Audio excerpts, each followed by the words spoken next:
Hey guys, in this video we're going to cover some of the basic mixing effects in Cubase 12.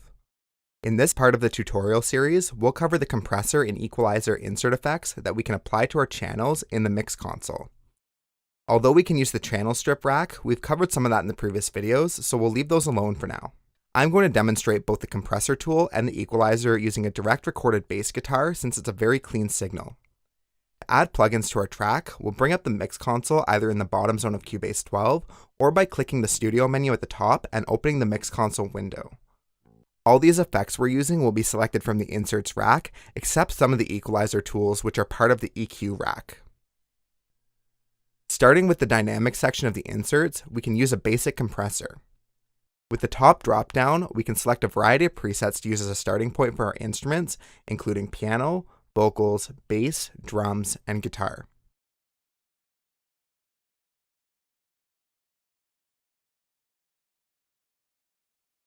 The left meter is the input level, middle is the gain reduction, and the right meter is the output level.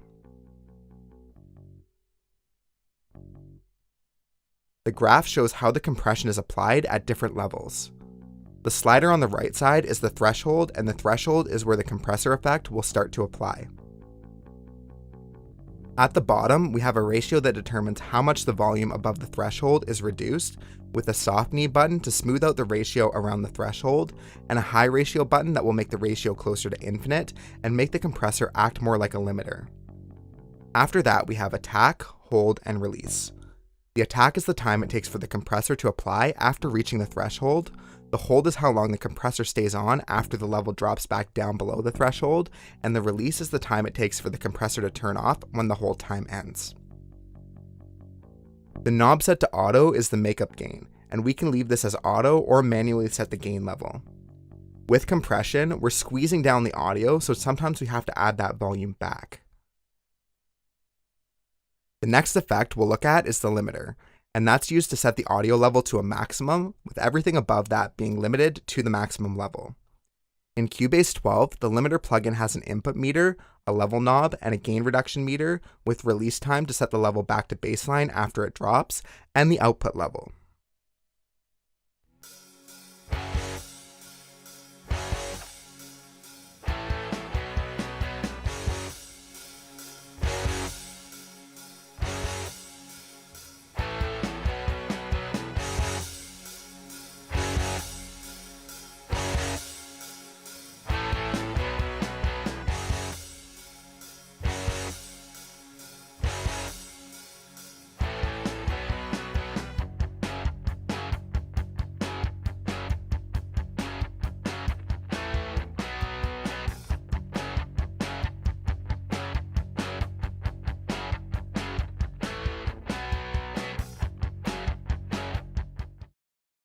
If you're using Cubase Elements, Artist, or Pro, then you'll also have access to both the tube compressor and the vintage compressor.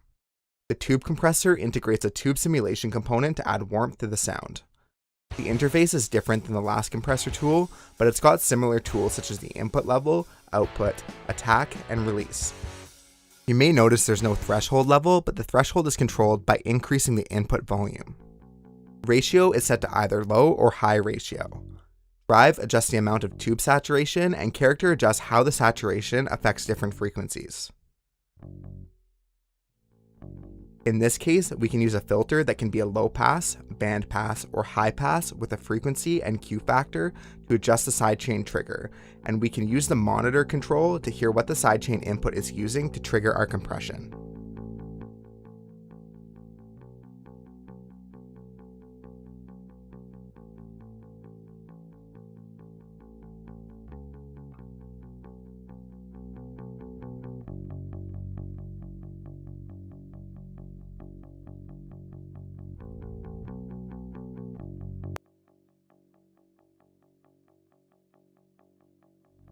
The next compressor is the vintage compressor. Again, we get a gain reduction meter at the top, input and output levels on the sides, input and output knobs, attack, release, and ratio controls.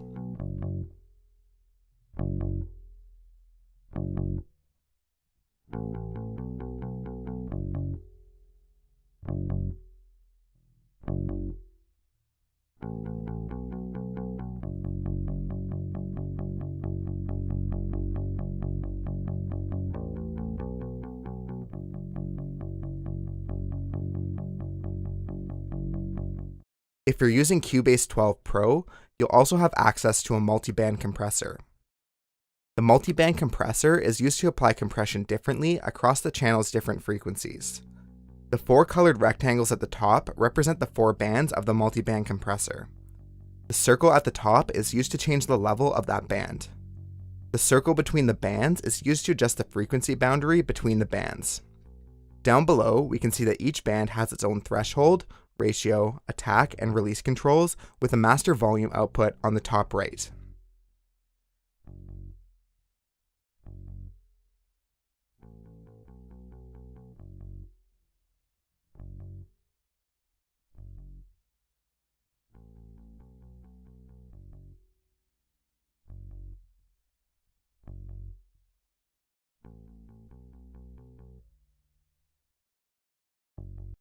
The equalizer tools are used to adjust the levels of various frequencies on our channels, and we can cut or boost them to bring out some of the nicer frequencies of a channel, or cut down on some problematic frequencies that are interfering in the mix.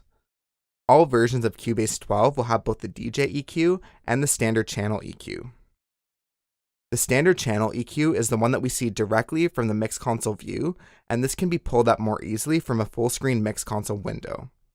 We have 4 bands that come up here. Band 4 is set to the high shelf, 2 and 3 are normal peak bands, and 1 is a low shelf.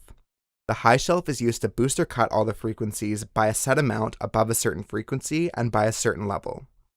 The low shelf works in the same way, and we can see how it represents the frequencies that they are affecting on the line that's being modified at the top.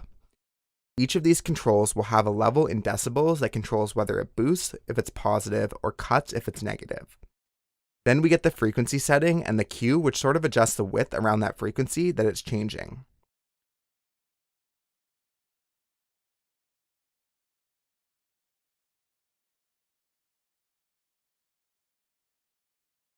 If we don't want to use those shelves and bands, we can click on them to change the shape.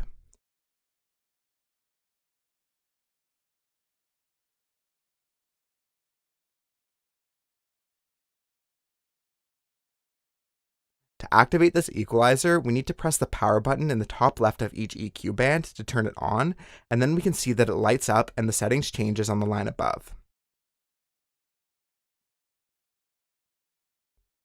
All versions of Cubase 12 also have the DJ EQ plugin, but this just gives us a low, mid, and high frequency level controls without being able to dial that in or adjust the frequency at all. We can also use it to cut those frequencies out completely. If you're using Cubase 12 Elements, Artist, or Pro, you'll have access to the improved Studio EQ plugin. This is a 4-band parametric equalizer.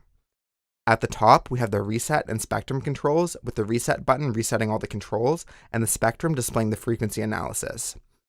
Each of these 4 bands has a frequency, width, and gain control. Bands 1 and 4 can be used as a shelf or cut filter. There are 3 different shelf shapes to choose from based on what frequencies they boost or cut more. The 2 middle bands just work as a standard band. We could also set bands 1 to 4 as a normal band. Thanks for checking out this video on using the compressor and equalizer effects in Cubase 12. If this video helped you out, don't forget to give it a like, subscribe to the channel, and press the bell icon to get notifications whenever a new video is released. You can also check the video description for links to social media accounts to stay up to date on all our new content.